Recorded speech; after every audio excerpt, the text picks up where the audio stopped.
नुकतीच लोकसभेतील विरोधी पक्षनेते श्री राहुल गांधी, त्याचप्रमाणे शिवसेनेचे नेते संजयजी राऊत आणि राष्ट्रवादी शरदचंद्र पवार गटाच्या लोकसभेतील नेत्या सुप्रियाताई सुळे यांची संयुक्त पत्रकार परिषद बघितली आणि खास करून राहुल गांधीजींना उद्या दिल्लीची मतगणना होत असताना काँग्रेसचा पराभव दिसत असल्यामुळे शिळ्या कडीला ऊत आला अशा प्रकारचंच मराठीतली म्हण म्हणावी लागेल.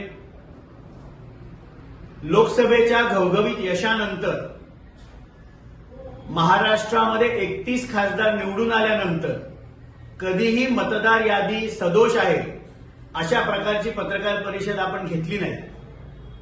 आपण म्हणालात की 2019च्या विधानसभेनंतर 2024च्या लोकसभेपर्यंत 32 लाखच केवळ मतदार यादीमध्ये वाढले आणि लोकसभेनंतर विधानसभेपर्यंत जवळजवळ 39 लाख मतदार वाढले अशा प्रकारचा आपण आरोप केला.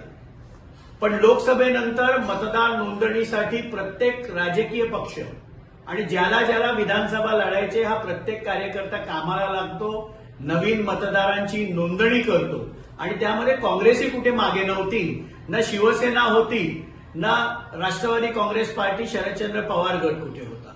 आणि म्हणून वाढलेली मतदार हे नेहमीच लोकसभेनंतर विधानसभेला वाढलेले असतात. आपण हेही म्हणालात की लोकसंख्येपेक्षा मतदार जास्त आहे.